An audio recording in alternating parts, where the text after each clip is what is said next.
Today is a bit of a turning point seasonally. It doesn't look it or feel it, but it is seasonally a bit of a turning point as we are now 40 days plus Sundays away from Easter, which makes this, for those of you who use the word, the season of Lent. For those of you that don't, that's fine too. But I do know for a fact that you're a mixed bunch. Some of you do observe Lent. I'm not going to out you to everybody else, but I know that some of you do and some of you don't. And so I try to offer something for all of you, and we'll get to that in a little bit. But as we begin this season leading us towards Easter, we are entering weeks of some deliberate reflection. One thing I noticed as I looked at the text and the gospel readings for this season coming up is all of them ask a question. Questions are some of the most interesting things that happen in the Gospels. Whether it's Jesus asking them or somebody asking questions of Jesus, these questions are always vitally important. And rather than rushing ahead to an Easter celebration, if we can slow down, if we can listen more carefully, we can pay attention to these questions that are arising in the presence of Christ. So throughout these weeks, I want you to notice that when people approach Jesus, they approach him with expectation. Some of them are bold, some of them are confused, some are grieving. Again and again, questions are asked, and again, Jesus reveals who he truly is, often beyond anyone's anticipations. Our theme for this season is looking at how he goes beyond those expectations we bring to him, how he operates in the realm beyond what we expect. And it begins in a wilderness with a simple but piercing phrase, "If you are." I want you to watch as we read through this passage, and I know I use my words that don't really make a whole lot of sense here, but I want to double down here. I want you to try to visualize, I want you to try to watch in your head as we read through this reading in Matthew 4, what kind of Messiah Jesus is, what kind of Messiah he refuses to be, and who he reveals himself to be. At this point of the story, the heavens have just opened at the Jordan River. He's just been baptized. As Jesus rises up out of the water, the heavens part, the Spirit descends like a dove, and the voice declares, "This is my Son, the beloved, with whom I am well pleased." And then he goes into the desert, and he hears this refrain, "If you are that, if you are what the voice says you are, then what are you going to do?" And it's this meeting of those two expectations that I think we find in the wilderness, this moment in which Jesus is challenged by saying, if you are God's son, if you are God's beloved, what are you going to do? What does that look like? What does that mean? It's a moment of clarity. It's a moment of affirmation that he has at this baptismal scene. And then this identity is spoken before any miracles are performed. Love is declared before any sermon is preached. The Son is named before he's done anything. And immediately the Spirit leads him into the wilderness, not as a detour, not as a punishment, not as a mistake. The wilderness is where that identity is formed and tested. The beloved is led into a place of hunger, into a place of silence, a landscape that is stripped of comfort. There's no audience, there's no applause, there's no fame, there's no crowds, there's no disciples yet, there's no visible success to anything he's done. It's just the Son and a voice that sounds disturbingly familiar. If you are the Son of God, then do these things. That question does not deny what happened at the baptism. It conditions it. If you are who that voice said you are, then prove it. If you are beloved, demonstrate it. If you are powerful, use it. The wilderness becomes the place where the messiahship of Jesus is contested. The issue is not whether Jesus is the Son of God. The issue is what kind of son will he be? The word of the Lord from Matthew chapter 4, verses 1 through 11. Then Jesus was led up by the Spirit into the wilderness to be tested by the devil. He fasted 40 days and 40 nights, and afterward he was famished. The tempter came and said to him, "If you are the Son of God, command these stones to become loaves of bread." But he answered, It is written, one does not live by bread alone, but by every word that comes from the mouth of God. Then the devil took him to the holy city and placed him on the pinnacle of the temple, saying to him, if you are the Son of God, throw yourself down, for it is written, he will command his angels concerning you. And on their hands they will bear you up so that you will not dash your foot against a stone. Jesus said to him, again it is written, do not put the Lord your God to the test. Again the devil took him to a very high mountain and showed him all the kingdoms of the world and their glory, and he said to him, all these I will give you, if you fall down and worship me. Then Jesus said to him, away with you, Satan, for it is written, worship the Lord your God and serve only him. And then the devil left him, and suddenly angels came and waited on him. It's a stark scene, yes, 40 days of fasting. Any of you ever make it to 40 days before? That's a long haul. I've known one person who did it, and with the close attention of a doctor the entire time, and he does it every year, and not because he enjoys it, but because it means something to him. But I've watched him go through that, and 40 days of fasting does things to a human body that it's not pleasant. He's really hungry at this point. He's probably hungry to the point that he's not feeling hunger anymore. He's really vulnerable at this moment. And he gets this suggestion, if you are the Son of God, if what that voice said in those waters is true, then just make some bread out of these stones. Just throw yourself from the temple. Prove it to everyone. Show them the voice wasn't lying. Show them that you are who the voice from the heavens declared you to be. Take these kingdoms and take your throne now. What are you waiting for? If you are the Son of God, if you're the beloved, if you're God's chosen, then what are you waiting for? Each of these temptations is plausible. If not, they're not temptations. Okay? For them to be temptations, these are real things that Jesus thought maybe I should. At least for a moment, it had to be plausible.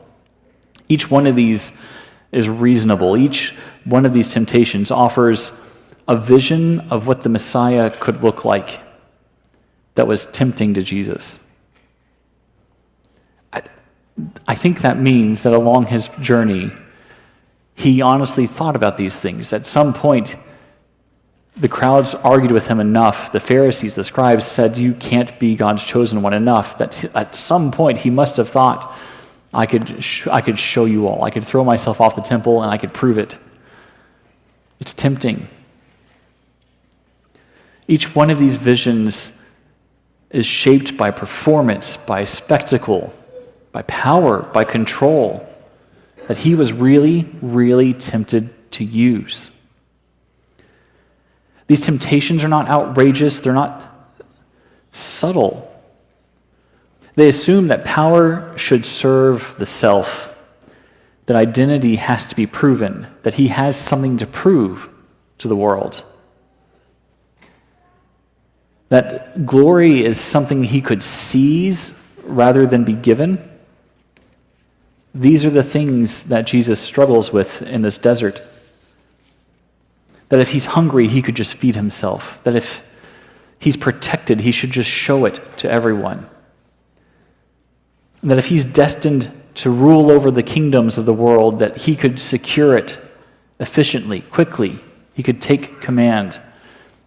He could prove what the voice from heaven declares as true. The devil does not tempt Jesus toward evil caricatures of power. He tempts him toward something recognizable, something admirable. He tempts him to be successful.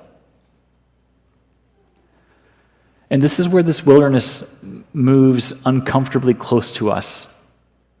We may not say it out loud, but we often approach God with similar conditions, our own if you are moments. If you are good, then resolve this war. If you care about those who are hungry, then why didn't you turn some stones into bread? If you are loving, why didn't you prevent the suffering of all those people? If you are Lord of the earth, then why do you let these other people play at being lords over the earth? If you are what I believe you to be, and if you are everything you said you are, then do something. See, when we read through Scripture, especially the Gospels, they invite you into some sort of character association by nature. You read the story from a point of view. I'll pass on a piece of advice that was given to me a long, long time ago. If you find yourself reading the Gospels and you're reading from the point of view of Jesus, you're doing it wrong. You're not Jesus. And in this particular story, that only leaves you with one other option: to be the tempter. And so often we do repeat these "if you are" conditional threats, these temptations back at the Lord. These are our words, not just the devil's. This is what we do. This is what we sound like. If you were in class this morning, this is kind of what Habakkuk sounded like. We talk like this sometimes, and sometimes it's a good thing, but sometimes are we not just trying to tempt God and to goad God into giving what we want, to doing it our way? We measure divine faithfulness by our own expectations of what it should look like. So if we hear a voice in the desert say, "You are the Son of God," then we imagine what the Son of God should be, how the Son of God should act, the kinds of things the beloved Son of God should do. This hunger in the wilderness is real. Jesus is not pretending. These stones really could become bread, and a leap from the temple really could silence the critics. A shortcut to political authority really would avoid his suffering down the road. But beneath all of those temptations lies the same distortion, that he, for some reason, needs to prove himself to us. That he, for some reason, actually does need to secure his identity through visible results, that he would need to redefine his calling through immediate power. The wilderness reveals just how deeply we assume that God should operate within the logic of our own efficiency, our own parameters, our own control. So when relief to suffering does not come quickly, or when protection does not appear obvious, when influence does not expand the way that we expect it to, we begin to ask our own versions of the question, if you are the Messiah, then why is this happening? If you are God, then why is this thing not changed? If you are all these wonderful things, then why must I wait? The wilderness is exposing that fragile foundation of our own conditional faith. If he is God, then he needs to prove it. If that logic seems familiar and comfortable, remember which point of view you're reading the story from. Jesus does not argue with this tempter, or often argue with us. He does not perform a miracle to settle the matter. He doesn't attempt to secure the outcome in advance. Instead, he answers with Scripture, but more importantly, he answers with trust. One does not live by bread alone. One lives by every word that comes from the mouth of God. That's not some weird new fad diet plan. That's real trust that God will sustain him. Not his own power, but God will. Do not put the Lord your God to the test. Worship the Lord your God and serve only him. These are not pithy mantras. This is a real expression of, I don't need to prove that I am beloved because God has already declared I am beloved. I don't need to prove that I'm the Messiah because God has already said that I am the Messiah. It's a real trust. These responses, they're not defensive maneuvers. These are doubling down on the revelation that was made in the waters. He refuses to turn divine power inward to his own self-preservation. He refuses spectacle to prove himself. He refuses domination as a path to kingship. In doing that, he reveals that the Messiah is not some display of power It's a display of obedience, of trust, of patience.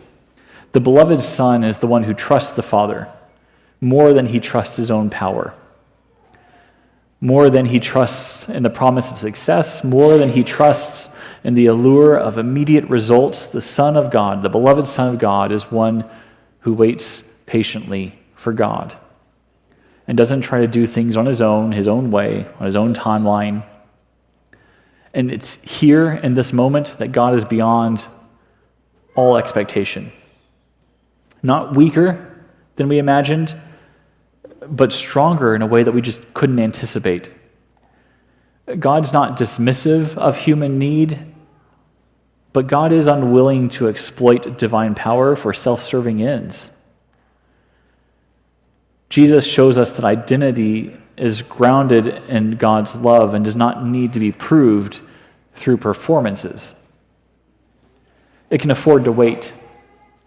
It can afford to trust. This is not a Messiah of spectacle. This is a Messiah of trust, of obedience, of love. And that reshapes the whole conversation. If this is who Jesus is, then what does that mean for us as we begin this journey to Easter, this Lenten time? It means that faith is not about testing God. It's about trusting God. And there's a big difference between the two. It means that the words, if you are going to have to gradually give way to because you are. Right? That's the move Jesus ultimately makes in the desert here in this temptation moment. He moves from questions of if you are God's child, then do these things, to because I'm God's child, I'm not going to do those things. I don't need to. Moving from if to because. It means that we loosen our grip on the expectations that we have on God, the expectations that God should conform to our timetables, to our preferred methods of intervention, and instead we give way to what God is going to do. It's no accident that this first temptation centers on bread, right? He's hungry. There are stones at his feet. You put 2 and 2 together, you get magic bread. He could satisfy himself immediately. He could use his divine power to eliminate his own discomfort. No one would fault him for it. But he refuses to make bread for himself because it's not what God has shown him is God's will for that moment. He doesn't want to do this in isolation of God's will. As we begin this season, we're going to invite all of us together collectively. This is a self-reflexive verb tense that we're going to keep inviting one another to that refusal, to the same mentality, the same demonstration of powerlessness that we see in Christ. Rather than focusing on what you could give up, right? Lent is often a time where you get on Facebook and say, I'm giving up these things for Lent. And then Lent is also a time of 3 days later saying, I cracked and I didn't give those things up. We're not going to do that, but I do want you to think about what we are choosing to give to those who are hungry in our own community. You might have noticed whenever you came in today that there's several giant boxes posted up kind of everywhere. Claudia made sure to put them in places where you couldn't avoid them. So there's some by the elevator. They're kind of in your way, which is a great idea. And if they're in your way by the elevator on one floor, guess what? They're going to be in your way on another floor too. They're by the entrances and exits. You can avoid them, but we all know they're there, these giant empty boxes, because we're collecting food for AFAC, the Arlington Food Assistance Center. AFAC has been a partner of this church for a very long time. We periodically will do food drives for them. In particular, I think this season is a great time to do that. Rather than asking you to give up meat except for fish on Fridays, or rather than giving up Coca-Cola products or whatever it is that you might or might not be willing to give up for Lent. Rather than doing that, let's use this time to think about how we can give of what we have to those who have less. That seems in the same spirit of things, but also a lot more productive in a lot of ways. So we're going to help AFAC. They are running out of supplies for the families in this community who need food to survive on. who are looking at stones and wondering if they can eat them, who are looking at churches and saying, if you are God's representatives on this earth, if you are Christ's hands and feet, then where is my food? Well, let's give them some food. Families in our own county are navigating rising costs, limited resources, difficult choices. Hunger is not a theoretical around you. There are people on the metro with you who are hungry. It's not something that happens far away in a war-torn country. It's here. It's present. It's personal. And this is not a way of earning righteousness. This is not a performance of piety. This is not proof that we're serious about faith. It's an act of trust. By sharing what we have, we declare that life does not depend on holding tightly to everything that we have. We confess that bread is ultimately a gift, not a possession. We align ourselves with the kind of Messiah who refused to turn stones into bread for his own sake and instead entrusted himself to God's provision. Right? The spoiler for the story of the temptation in the wilderness is that when Jesus does magically turn something into bread, he doesn't keep any of it for himself. He just gives it away to thousands upon thousands. In bringing food for our neighbors, we are practicing a different logic than what the wilderness offered. We resist this cultural instinct to grasp at stuff. We are resisting this need to depend solely on what we can accumulate. We trust that obedience, that generosity, that shared provision reflects the kingdom of God more clearly than self-protection ever could. In this way, the wilderness becomes not merely a story about Jesus long ago, it's a pattern of our own discipleship. That's the point here. Because Jesus fed the hungry, we feed the hungry. Because Jesus forgave us, we forgive others. So these boxes, they're strikingly empty. We'd like you to fill them up. What kinds of things? Non-perishables, canned fruits and veggies, canned tuna, soups, tomatoes, peanut butter in plastic jars, staples, not actual staples for like a stapler for a paper, but like staples for your pantry, flour, sugar, oil. If you look at the AFAC website, they can give you some more suggestions of things that they're particularly running low on. Highly suggest you look at their website. It's got some good stuff on there. You will all agree with them, though I ran out of room on the slide. They consider coffee a staple. So they need more coffee. You need more coffee. People who are hungry need the same things that you want to have. Think about it that way. This is not an opportunity for you to get rid of things that are expiring in your pantry. I guess you could do it that way.